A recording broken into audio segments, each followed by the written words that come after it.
There is a distinction that almost no lab report makes, and almost no doctor takes the time to explain, that changes the meaning of your testosterone result entirely. It is not about the number you got, it is about the range they used to read it. Because if you have had your testosterone tested, and the result came back and your doctor said you're normal, and that answer did not actually resolve anything, there is a specific structural reason for that. Not a personal one. This video is going to name that reason precisely. It is going to show you what optimal actually looks like at 40, 50, and 60, not what average looks like, not what the lab's reference range implies, what functional optimal looks like. And it is going to give you the one number your standard panel almost certainly did not include. So let's start with how these ranges are actually built. Here is the first thing to understand about a standard testosterone reference range. It is not built from high-performing, metabolically healthy men your age. It is built from all men your age. Every man who walked into a lab in that age bracket, sedentary men, men with obesity, men with untreated metabolic syndrome, men with sleep apnea, men with type 2 diabetes, all of them are in the pool. When the range says normal for a 48-year-old, what it means is average among all 48-year-olds who were tested, including the ones who are doing significantly worse than you. That is not a clinical standard of function. That is a statistical artifact of a population. And here is where it gets more specific, because the population those ranges are drawn from is itself declining. A long-term cohort study published in the Journal of Clinical Endocrinology and Metabolism tracked testosterone levels in age-matched men across 3 measurement periods: 1987, 1995, and 2002. What they found was that a 60-year-old man in 1987 had measurably higher testosterone than a 60-year-old man measured in 1995 who had measurably higher testosterone than a 60-year-old man measured in 2002. Same age, different year. Consistent, measurable decline, independent of the aging process itself. The researchers called it a population-level trend. The rate was approximately 1.2% per year, age-matched. What that means practically: the normal range your lab printed was calibrated from a population whose average testosterone baseline has been declining for decades. Being normal by that standard means being average inside a population that is itself running low. This is not a reason to panic. It is a reason to understand what you are actually being measured against, and to ask whether that is the right benchmark for a man who is not average. Which brings us to the second problem. Now here is the second problem with a standard testosterone result. The number on the report, the total testosterone number, is not the number your body is actually working with. Here is why. Testosterone does not circulate freely in the bloodstream in a single uniform state. Most of it is bound to proteins. Approximately 40 to 50% is tightly bound to a protein called sex hormone binding globulin, SHBG. That fraction is biologically inactive. It cannot get into cells.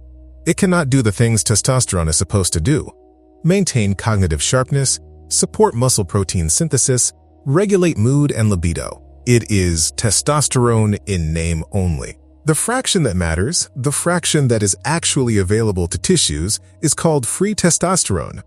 It represents roughly 2 to 3% of total testosterone. And in most standard panels, it is not measured. Your doctor printed a total testosterone number. That number includes the locked fraction. If SHBG is high, and it tends to rise with age, a man can have a total testosterone result that reads as normal, while his free testosterone is significantly below functional range. 2 men, identical total testosterone of 520 nanogram per deciliter. One of them has low SHBG. His free testosterone is in optimal range. He feels fine. The other has elevated SHBG, which is common in men over 45. His free testosterone is depleted, even though the total number looks acceptable. He has the afternoon flatness, the slower word retrieval, the sleep that doesn't restore. His lab report says normal. His body is running a different story. This is not a rare edge case. This is the standard presentation for men in this age bracket who are symptomatic despite normal range total testosterone. And free testosterone declines faster than total testosterone, roughly twice as fast, approximately 2 to 3% per year after 30. Precisely because SHBG rises in parallel. So here is what is actually happening when a man gets a normal result that resolves nothing. The range is drawn from a declining population, and the number being measured isn't the operative one. Those are two separate structural problems, and most standard panels address neither of them. Now let's put the actual numbers on the table. Here is the precision this video promised. At 40, the population average for total testosterone sits around 500 to 600 nanograms per deciliter. Functional optimal. The range associated with the cognitive performance, body composition, and energy output that men in their 40s associate with feeling fully operational is 600 to 900 nanograms per deciliter. A man at 40 with a total testosterone of 520 nanograms per deciliter will be told he is normal. He is sitting in the bottom third of the functional range. At 50, the population average has dropped to approximately 450 to 550 nanograms per deciliter.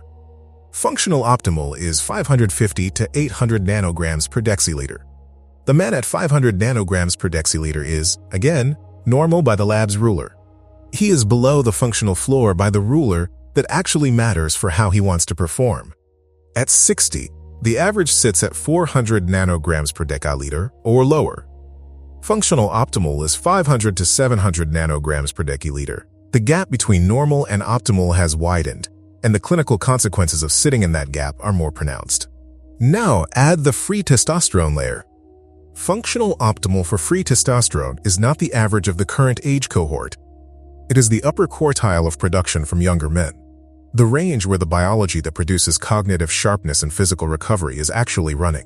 In practical terms, free testosterone below 15 pg per milliliter in a man in his 40s is associated with the symptom cluster this audience knows by experience: fatigue, cognitive blunting, fragmented sleep, reduced drive. Not because something catastrophic has happened.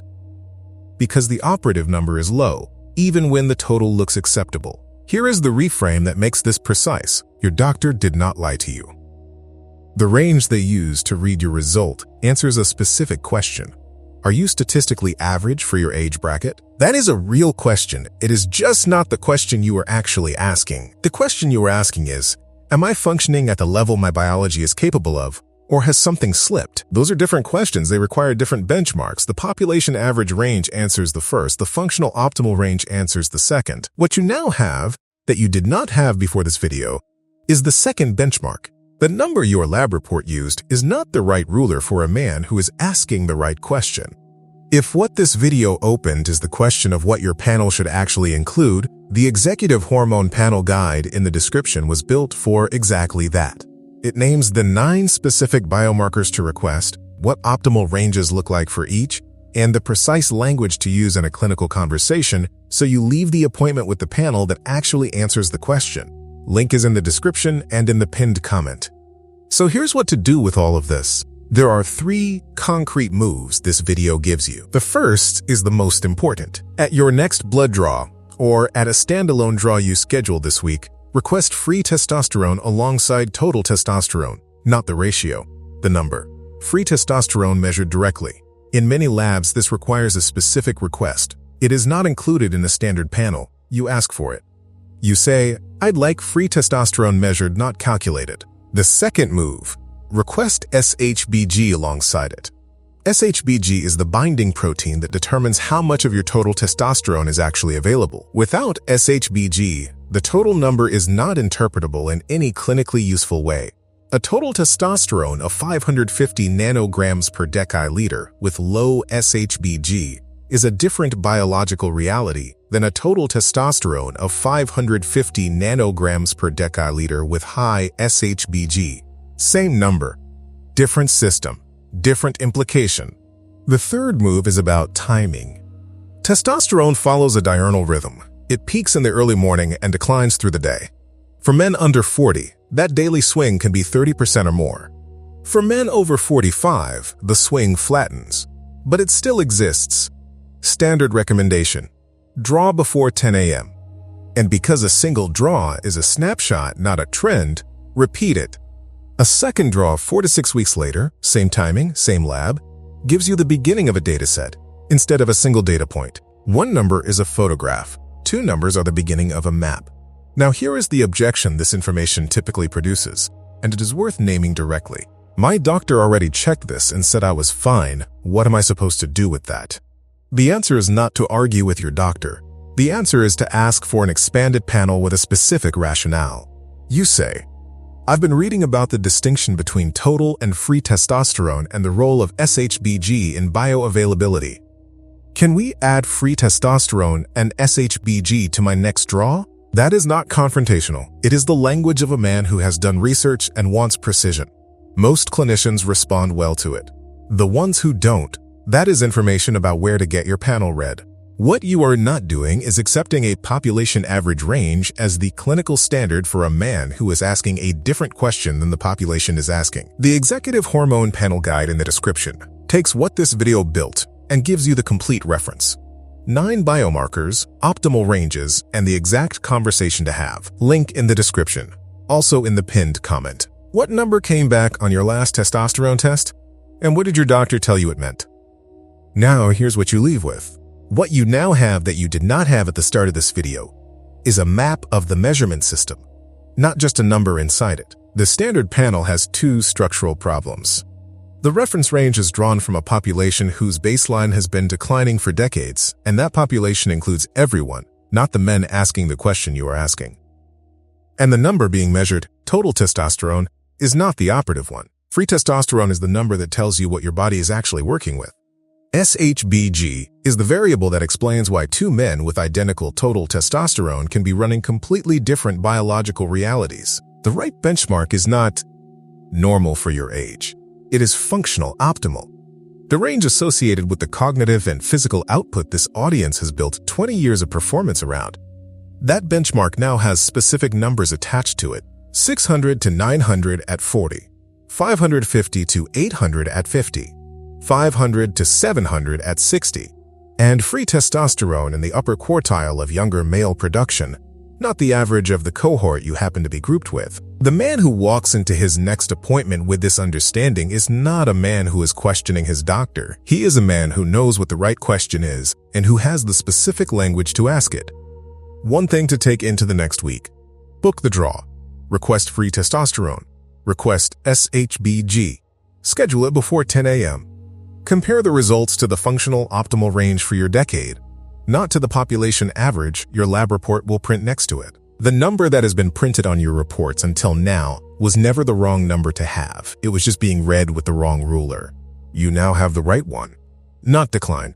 A measurement problem, and you just solved it.